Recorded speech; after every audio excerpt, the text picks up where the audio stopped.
Salut à tous, c'est DK. Aujourd'hui, on parle animation. On est toujours sur le moteur de rendu de Godot. Alors, l'idée, c'est de vous donner une petite astuce assez simple, mais je me dis au cas où si ça peut servir. Donc, en fait, l'idée, c'est de vous montrer sur un mouvement de respiration. Donc, ce qu'on appelle en général une position idle. Idle, ça veut dire repos, mais très souvent au repos, le personnage ne reste pas fixe. Il a un petit mouvement d'animation. Alors, ça peut être un peu plus complexe, hein. Des fois, dans le jeu Sonic, par exemple, on va avoir un personnage qui va, par exemple, au bout d'un certain temps, si on n'appuie pas sur les touches, taper du pied, par exemple. Donc là, je vais créer une nouvelle animation que j'appelle Idle 2. Donc, je suis sur une animation qui va durer 1 seconde. Je sais déjà que je vais la faire tourner en boucle, donc je vais cocher tout de suite la case qui permet de la faire tourner en boucle. Et puis, je vais essayer de vous expliquer comment je vais faire les choses. Alors, je vais réduire un peu la barre en termes de zoom. Je vais me mettre au début de la barre d'animation, je vais me mettre à 0. Voilà. Et en fait, pour cette animation-là, j'ai que 3 images, mais ça sera suffisant. Donc je vais avoir une première image qui est celle-ci, qui est vraiment le personnage au repos pur. Donc je vais insérer cette image-là. Alors sur Godot, pour insérer, en fait, on a un menu avec un système de clés et on nous demande la frame, donc vraiment l'image. Donc alors sur les logiciels en général, on part, la première image est toujours considérée comme l'image 0, donc on part de 0. Donc je vais cliquer sur la clé et ça va m'ajouter l'image 0. En fait, ça va m'ajouter une piste de lecture en fait. Hop. Donc là maintenant j'ai une piste qui est apparue avec tout au début de la piste cette image 0 et vous voyez qu'elle a changé parce qu'automatiquement il me propose ensuite de placer l'image 1 en fait. Donc ça c'est quelque chose que fait Godot parce que ça peut permettre de gagner du temps quand on a déjà bien organisé ces images pour les faire défiler dans l'ordre où vous les avez créées en fait. Donc voilà. Donc là, étant donné que j'ai que 3 images, eh bien, ce que je peux faire, c'est de me dire que j'ai une piste qui fait 1 seconde au total. Il y a un truc qu'on sait déjà, c'est que à la fin de la piste, on veut revenir sur l'image de départ, c'est-à-dire sur celle-ci en fait. Donc on peut se mettre à la fin de la piste et réinsérer l'image 0. Hop, voilà. Donc, vous voyez, il y a une ligne qui se crée entre les deux. Donc là, on sait qu'entre le début et la fin, il va retrouver sa position d'origine. Donc là, forcément, il ne se passe rien. Qu'est-ce qu'on sait d'autre? On sait qu'on a 3 images. Donc on sait qu'on veut au moins à un moment arriver sur la dernière image qu'on a, donc notre 3e image, qui va s'appeler image 2, hein, puisque je rappelle, on compte de 0. Image 1 c'est 0, image 2 c'est 1 et image 3 c'est 2 en fait. Donc on va placer l'image 2 et on pourrait se dire que le mieux, et c'est en général ce qu'on fait, c'est de placer l'image pour une respiration, l'image finale à peu près au milieu de la piste. Et en la plaçant au milieu de la piste, hop, on l'a ici, on a déjà un rendu.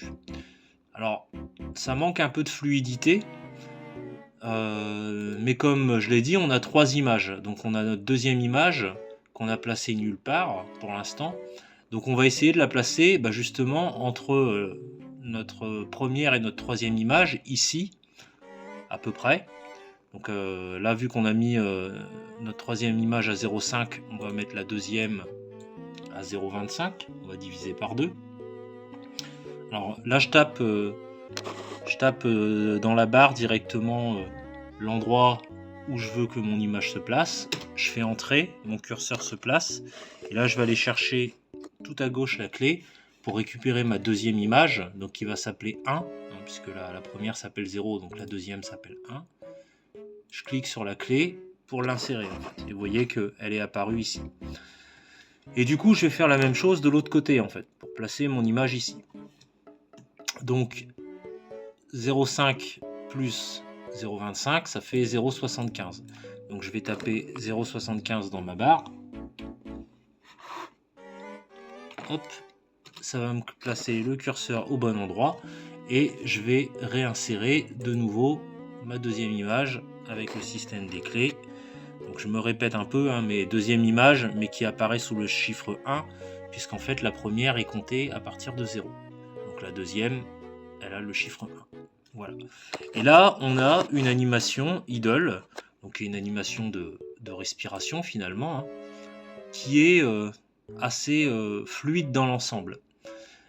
Fluide, mais vraiment très régulière.